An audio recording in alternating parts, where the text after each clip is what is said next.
Postgame highlights are presented by Kroger, the official grocer of your Rail Yard Dawgs.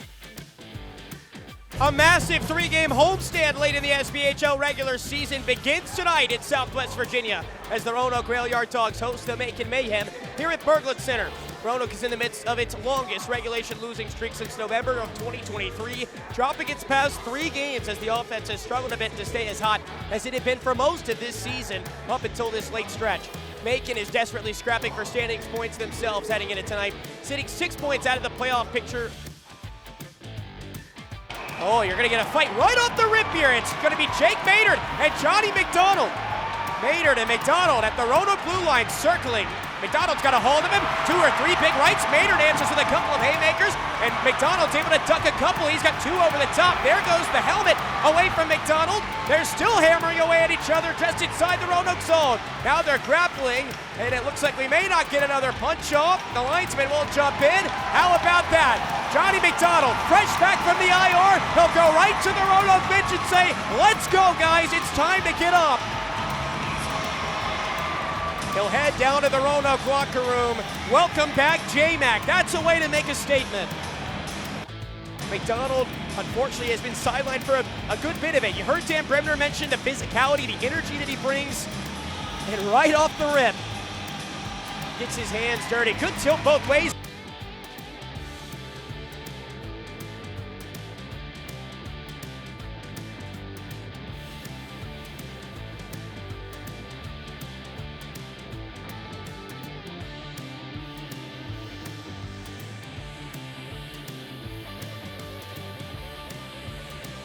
Manning will spring forward again down the left wing side. The Roanoke captain roots it! He scores! Nick Ford gets wiped out into the near corner. He earned his 20th goal this season. It's 1-0 Rail Yard Dawgs here at 7:23. And Ford is hurt. Nick Ford went straight to the Roanoke tunnel, which is all the way across the ice. He left his stick down in the Macon zone. A scary sight to see as he had that beautiful power move down the left wing side and flipped it upstairs over the blocker side of Boyko. Roanoke with a big early goal. They've outshot Macon 7-0, though the Mayhem did hit a crossbar early.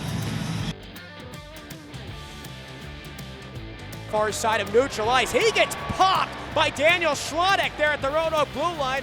Shoulder to shoulder, and Schlodek sent him flying as he tried to carry the puck into the Roanoke territory.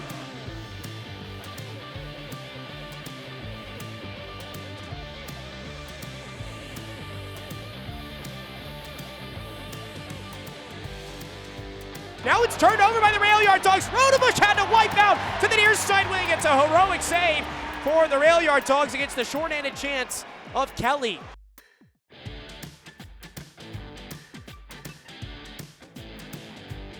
Roanoke with 17 shots to Macon's 8. We got a fight right off the rip from Johnny McDonald in his return for the Rail Yard Dawgs. And then Nick Ford goes flying through the air to get his 20th goal of the season. That's the only tally so far between the Dawgs and the Mayhem as Roanoke takes that 1-goal cushion into the first intermission. This is going to be a tough play for Kelly. He'll slide across after he lost his stick to deny the centering pass. Stevens to Swinkler, one-timer. Boyko knocked it in under himself, and he scores! Austin Swinkler, welcome back to Roanoke. That's a power play goal for the Dawgs that makes it 2-0. Well, it's not the prettiest he'll probably have in the blue and gold, but he got enough of that one-time slap shot from the high slot. Boyko gets a piece of it, but doesn't get all of it. And it slides up underneath, Macon's number 35. Swinkler's got his 3rd goal as a Rail Yard Dawg. And Roanoke's doubled the advantage here at 6:41. Monicello to McDonald, left wing side, McDonald shot, that one tips it, and scores! Johnny McDonald, he's back in the lineup, and back on the score sheet. It's 3-0 Dawgs here at 7:02. Just 21 seconds after it goes 2-0, it's 3-0 Rail Yard Dawgs. And J-Mac, who was able to get the guys fired up with that opening puck drop fight, is the one that fires it in above the left wing circle. It tips off of a Macon player and up over the shoulder of Boyko as he desperately looks for that puck as it changed direction midair.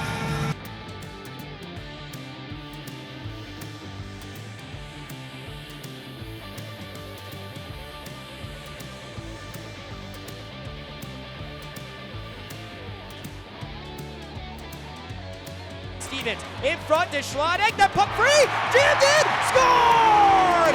It's Mac Jansen who's able to put Roanoke's lead back to 2. 4-2 Dogs here at 16:03. Big answer for Roanoke after Macon had gotten a couple on the board. Mac Jansen earlier this week, addressing the team, said, you gotta act like it's the postseason right now. Might as well just think of this as a playoff game tonight. He's able to get on the board with his second point of the night. It's his first goal of the evening. 106 in his Dogs career. That ain't too shabby. From number 13, he's got his 23rd goal of the season, which ties it for the team lead with Tommy Muticello. Well, the Rail Yard Dawgs got goals from Swankler and McDonald to push their advantage up to 3. Macon right back through Nazareth. Goldowski made it a 1-goal game. Jansen re-extended the advantage from Roanoke to 2 at 4-2. Dan Winslow makes it a 4-3 game, and Roanoke up by just 1 here at the end of 2 periods. Stevens, a lot of traffic in front, his shot saved, Muticello, he scores! Roanoke's advantage back to 2. It's Tommy Muticello's team-leading 24th of the year, and it's 5-3 Dogs here at 3:22. Great hustle play by the Rail Yard Dawgs. Roach is the one that saved that possession as it pinballed out towards the blue line. Roanoke kept it in the zone. Stevens, seeing all the blue bodies that had trickled down towards Boyko, put it in a tough area. It kicks out to Muticello, and not sure if he just waited for Boyko to try to jump on the loose puck or if Boyko was just swimming in the crease. Muticello is able to put it back across the face of the Macon goaltender. Roanoke up 5-3.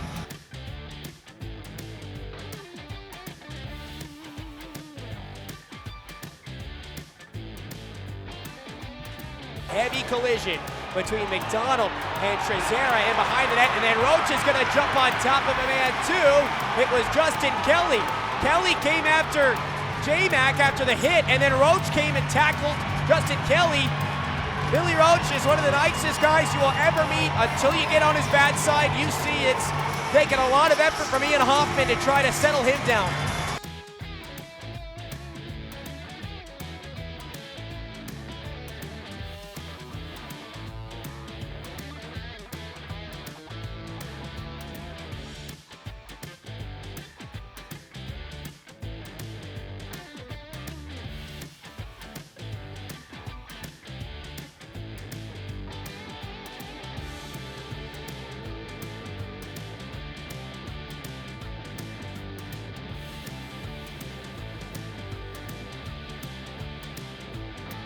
It's a 5-5 hockey game. We'll go 3-on-3, put 5 minutes on the board. Next goal wins, folks. Doesn't get better than this.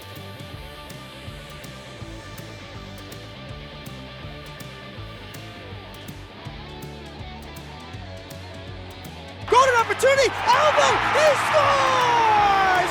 Widmark finds elbow, and Roanoke ends the losing streak. It's 6-5 Dogs in overtime. Oh, it's a gift out of the far corner. Calgin under a lot of pressure from Roanoke deep in the Macon zone. And he rolled it off the side of his own goaltender or that far post. Not sure. It kicks out in the low slot. Widmark, the presence of mind to just tap it back across the face of the net. Alvo with his 7th goal of the year. A huge one for the Rail Yard Dawgs. And Roanoke escapes with a 6-5 overtime win with just 12 ticks to go in that extra frame. Muticello is my 3rd star goal and an assist. McDonald will be my top star with a goal and a fight. Alvo, my 2nd star with a game winner. Number 25, John McDonald.